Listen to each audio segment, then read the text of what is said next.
Hey guys, thanks for watching Beyond Science. It's Mike Chen. You know, once upon a time, there was a folktale called the Green Children of Woolpit. It's the story of two strange children who mysteriously appeared in the wolf pit of a small village in England. But what makes them strange isn't that they spoke a different language or that they're not used to seeing sunlight. It's not even because they refuse to eat anything except raw beans. It's mainly because they have green skin. Now, folks back then were already not very open-minded about people who are different, so imagine showing up looking like somebody not from China but Mars. So where did it come from? Why are their skins green? Why are they speaking in an unknown language? What will be their fate? Will it be a happily ever after for them? And in order to find the answers to these questions, this 12th century English folktale deserves to be retold for the fact-checking generation. So here it is. This is a retelling of the Green Children of Woolpit. Once upon a time, in Bury Street, Edmonds,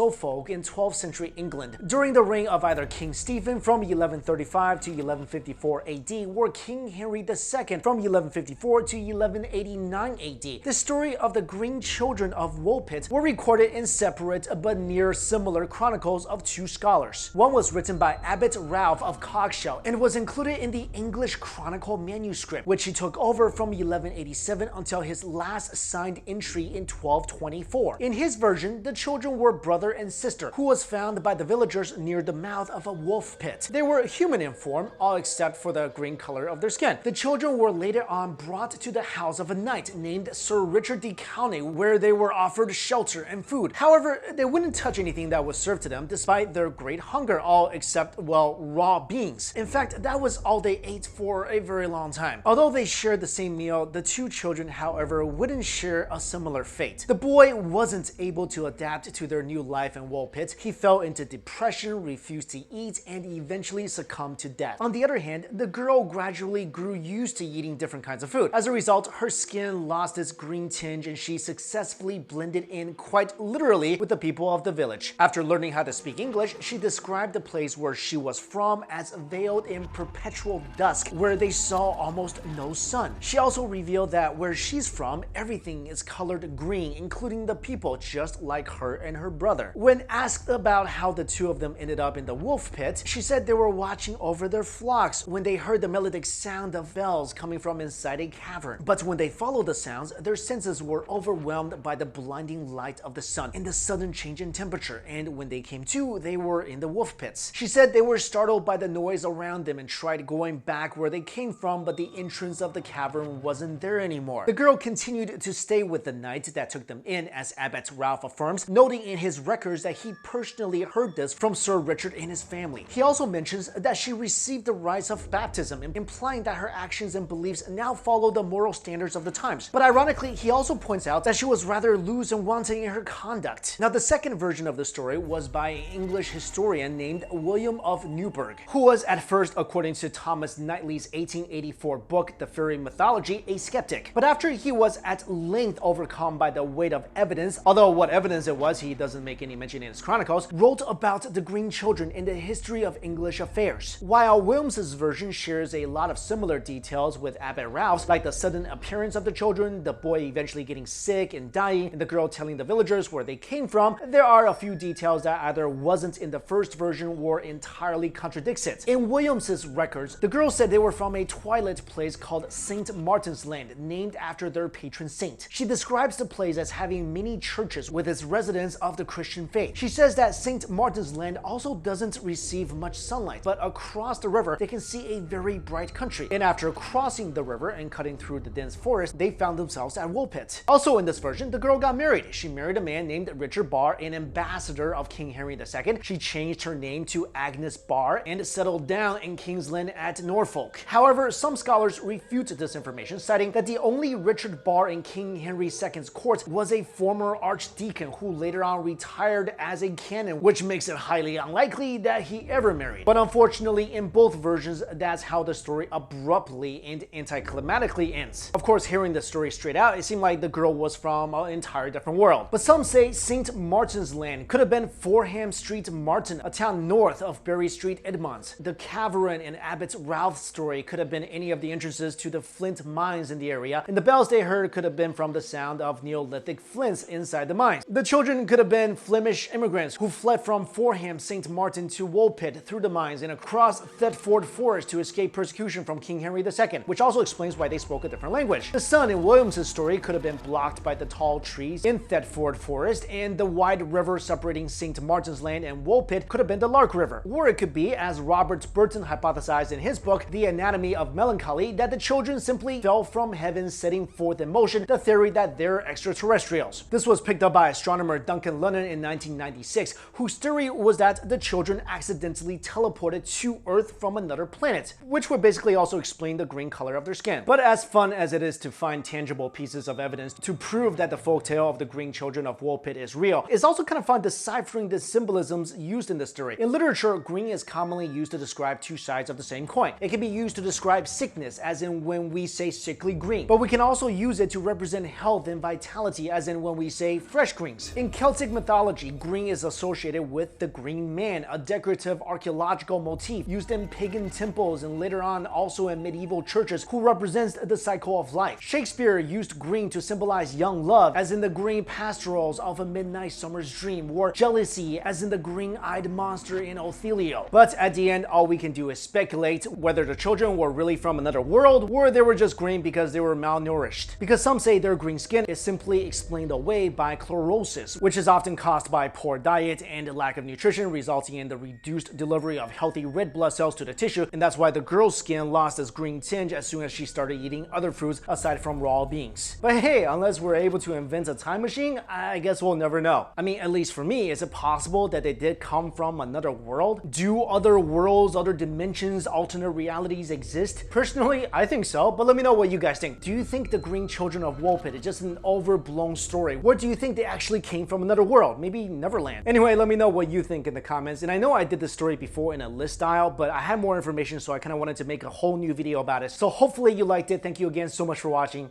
I'll see you later.